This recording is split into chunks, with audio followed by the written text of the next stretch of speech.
Hello queens, angels, and goddesses. Warning: this contains boy love and this is 18+. And if you don't like it then please get off my channel. Water pistol. Grinning face with cowboy hat. Despite the chilly air outside and in the rest of the apartment, the room is sweltering to Tobio. He feels like his everything is aflame, and the source of the burn is the hot, wet mouth decorating his bare chest with kisses. Of their own accord, his hands seek purchase in the silky black locks framing the beautiful face currently melting Tobio's bones into paste. As he pulls the strands, a groan resonates against his ribs, and Tobio cants his hips up on instinct alone. Akaashi-san, he gasps, begging for the answer to a question he doesn't know how to ask. Please. Green eyes pin Tobio down in his place as they look up from their mission. He gives Tobio a soft look and strokes the side of his cheek, thumb brushing over his swollen bottom lip. Are you sure you want to do this? Yes. Tobio whines as he arches into Akaashi, desperate for more skin to touch his own. I want more. Akaashi's mouth descends as his nails scratch a trail of raw, raucous energy down Tobio's chest. Tobio's heart pounds beneath their ministrations, and his sensation-addled brain tries and fails to remember a time when his skin felt so alive. He can't help but moan into Akaashi's mouth. A smile spreads against Tobio's lips. You love everything, don't you? Akaashi hums in wonder as he pushes himself up and away from Tobio. I can't believe how beautiful you are. Tobio blinks up at Akaashi, surprised by his words. I'm not beautiful, Akaashi-san. I'm just me. Akaashi sighs and shakes his head. I just hope I'm good enough to show you how wrong you are. With that, Akaashi's mouth descends on Tobio's chest again, lathing over a hardened nipple as his thumbs slowly push down his underwear. When the cool air in the room touches his most sensitive parts, Tobio shivers, but he's not entirely certain that it's from the cold and not from the hungry gleam in Akaashi's eyes as his mouth traces down once more. Breath ragged, Tobio's whole body trembles as Akaashi slides his lips down the length of his cock, tongue darting out to drag the underside. Tobio throws his head back on the pillow and growls, fuck. Mouth still wrapped around Tobio's arousal, Akaashi chuckles as he engulfs the tip and starts a long, torturous slide to the hilt. If not for the strong hands holding his hips to the bed, Tobio's thrashing limbs would have slammed into Akaashi's mouth. Panting wildly, Tobio rocks his head back and forth as pure sensation governs his nerves. He's never felt anything like this before. He's been touched by somebody before, but it has never elicited this sort of raw, aching need for something more, even when he can barely handle what is happening now. He tries to say. Didn't know. So much. Akaashi leans forward and leaves a long, lingering kiss on Tobio's lips. You have no idea how hard it is not to come just listening to you, he whispers across Tobio's cheek. Face flaming, Tobio turns his face away and clenches his eyes shut. Please. Akaashi shakes his head. Not yet. I know you're about to come, but this can be so much better.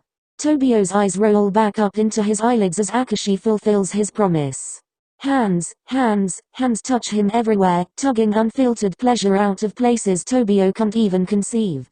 Whines and mewls in a voice he doesn't even recognize tumble from his mouth as Akaashi strips away the hesitation and the embarrassment of not knowing where to even begin to reciprocate.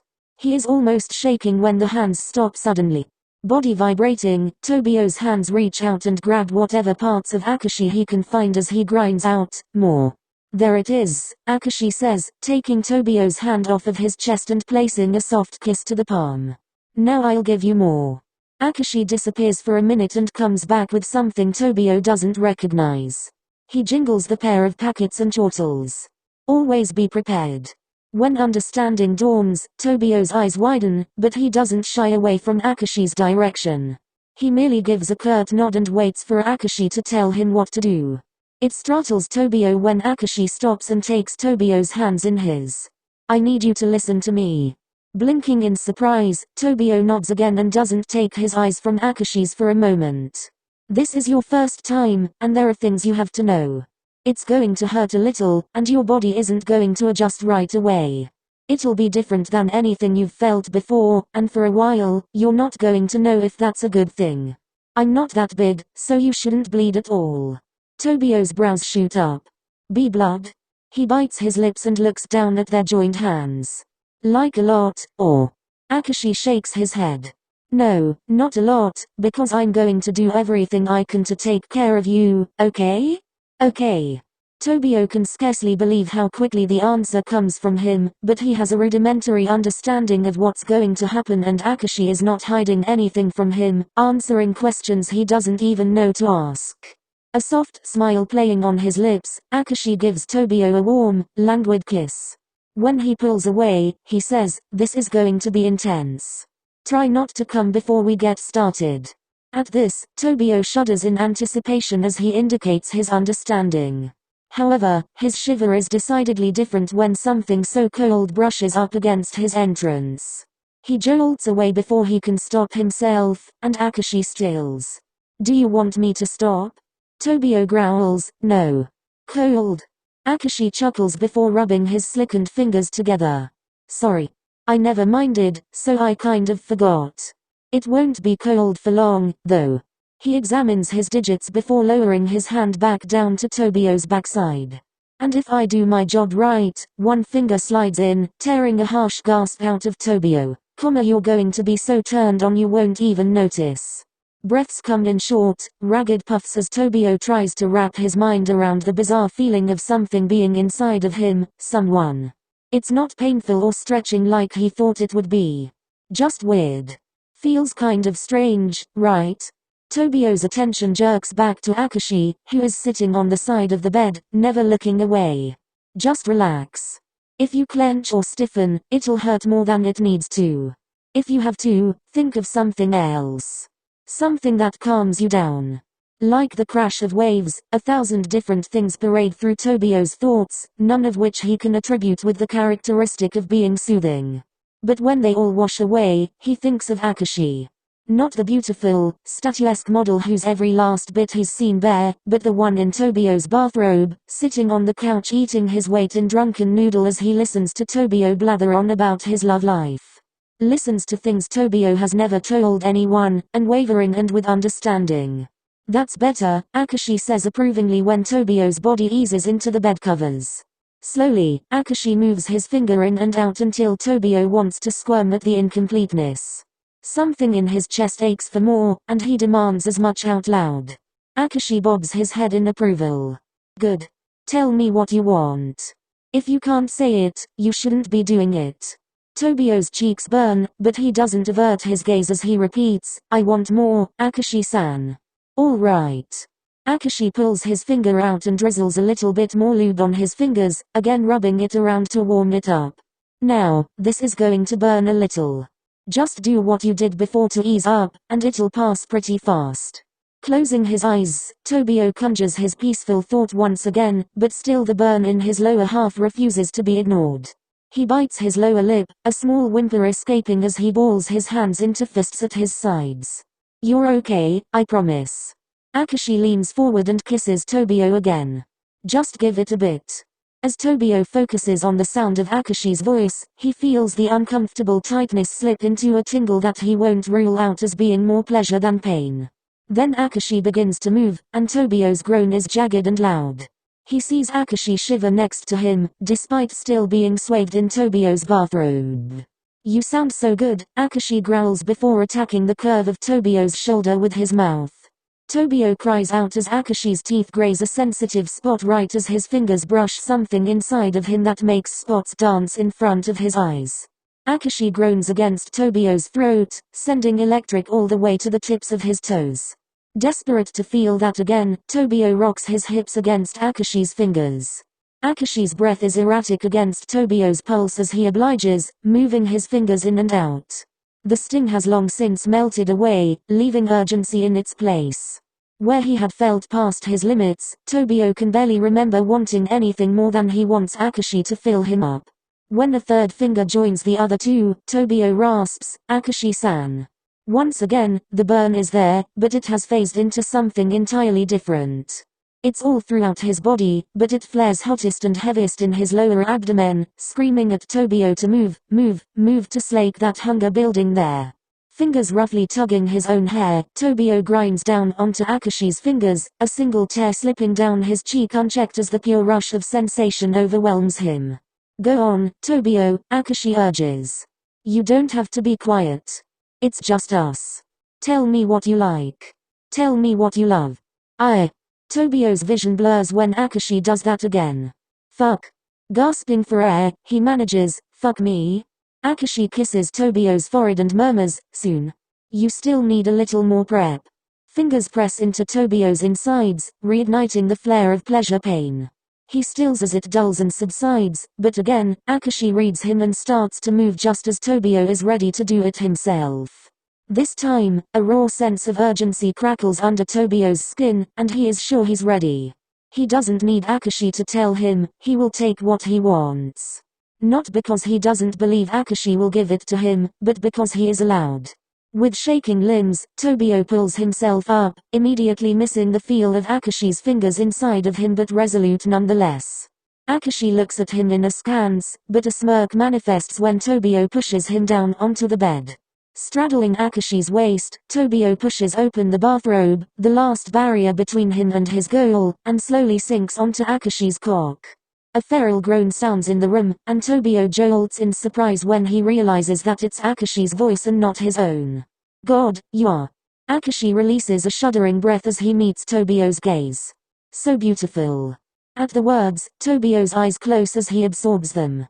Akaashi has seen him struggle, seen him beg, seen him cry, and seen him whine like a child. But to use that word, that moniker that has never been assigned to him in any capacity, Tobio enjoys the burst of affection that it brings with it. The burn is stronger than it's ever been, but Tobio knows it now, knows that it will subside and leave behind only the best parts. He lolls his head back and catches his breath as the pain wears away. Of their own accord, his hands seek out Akaashi's, and their fingers intertwine. You're doing so well, Akaashi offers, his voice breathy and strained. Just take it easy for a minute and adjust. Tobio does this, but it doesn't take long for his body to demand more. He gives an experimental roll of his hips, and the resulting pulse of ecstasy makes him clench his knees against Akaashi's ribs and do it again and again, force increasing with every move of his hips. Akaashi's hands grip Tobio's hips. Slow down. Don't get too rough or it'll hurt later. Enjoy yourself. Pushing Tobio back on his lap, Akaashi pulls him back forward in a smooth, languid movement. Don't get impatient and miss the good things. Doing as Akaashi instructs, Tobio keeps his movements sedate and steady, and he once again marvels at Akaashi's wisdom as something new and even more intense than what he had been chasing before builds up stroke by stroke. Like layers of paint on a canvas, something exciting is taking shape. Now try things. See what you like. Akaashi takes Tobio's hands and repositions them like he's a life-size doll. Pull your hair a little. Scratch yourself. Just see what turns you on. Tobio blinks in surprise as he stares down at Akaashi, movement ending abruptly. Aren't you supposed to do that? Akaashi laughs, a sound Tobio hopes he'll get to hear again. If you don't know how to get yourself off, you are going to have a lot of bad sex in the future. Take your time and learn how your body works. He closes his eyes and shudders. And don't stop making those noises. Still unsure of the instructions he's been given, Tobio tentatively touches a hand to his own chest, slowly dragging it up. His fingertips brush over his pearls, and his hips jolt back into action in response. Now less doubtful of Akaashi's guidance, his hands continue their journey until start to tug at the roots of his hair. A stream of babble tumbles out of Tobio's mouth unabated as he pulls harder. The movements of his hips become more snappish. Eager for more of what his sorely neglected body has to offer, his other hand wends its way around his torso, nails digging into flesh as they go. Tobio's head feels so heavy under the weight of this newfound bliss. Eyes rolling back into his head, he lolls his neck and moans unabashedly as he fucks himself hard on Akaashi's cock. A cool hand wraps around Tobio's own thrumming arousal, and he nearly collapses as just that much more piles into him. He knows he's close. He tries to find the words, but his throat is raw and dry. I know, Akaashi answers, his strong hands gripping Tobio's hips and hefting some of his flagging weight upwards. The wet slap of Akaashi thrusting up into him fills Tobio's ears, but rather than embarrassment, all he can find is desire. Gripping his own length, he pulls his hair with the other and waits for the storm building inside of him to erupt. When he comes, Tobio drops shaking onto Akaashi, squashing his hot and sticky seed between them as he buries his face into the smooth embrace of Akashi's shoulder. He feels helpless as Akaashi grinds against him, unfinished. Akashi's words trickle back into his spinning senses, and Tobio cranes himself back up. He resolutely nibbles and sucks at the very spot that had driven him mad only moments before while bearing down on their still joined bodies. Akaashi groans in response, panting as he hisses Tobio's name. Cum coats Tobio's insides, and it's a strange experience. It should be disgusting, but it just adds to the heavy ache of completion that is rapidly settling into his very bones. Now completely out of energy, he slumps into Akashi's chest and fiercely hugs their torsos together. Do you understand now? Akaashi asks quietly. Unable to put into words the number of things he's learned about himself this night, Tobio merely nods as he rolls over and sprawls out next to Akaashi. He doesn't enjoy the feeling of cum leaking out of him and makes a face, and Akaashi snorts before climbing over him and heading to the bathroom. He comes back with a towel, efficiently mopping up the mess they have made and cleaning both of them up. Casting the towel aside, he settles back down next to Tobio and leans over for a kiss. When they're burrowed into each other's sides under the warmth of the covers, Tobio stares at the darkened ceiling and muses out loud, "You said it gets better, but I almost don't believe you." Akaashi plants a kiss on Tobio's bicep before tugging more than his fair share of the blankets to his side of the bed. His voice is muffled as he replies, "Maybe you should watch yourself next time. You're hot as hell when you're turned on." Soon, the rhythmic wheeze of Akaashi's slumber follows, and Tobio turns over his words in his head. He doesn't know how he can watch himself, but he can make his brain wrap around the idea of Akaashi pleasuring himself in a similar manner. He almost gets hard again at the thought, but piece by piece, the lines fall into place, the layers dry, and the lacquer artfully crackles over the new, stunning image burning in his brain. An image that even his sleep-fogged brain cannot defeat. Sleep comes easy, and his awaking comes easier. He spares one long, heated look at Akaashi's still, snoozing form before he starts this new day with an outlook that he owes to the man lying in his bed at that very moment. With no hesitation, the pencil skates across the canvas and the image so entrenched in his brain emerges. Warning: this fanfiction does not belong to me, neither does the fan art. Credits to the original artist and author to the fan art and the fanfiction. Haikyuu does not belong to me either. Well, by children smiling face with hearts.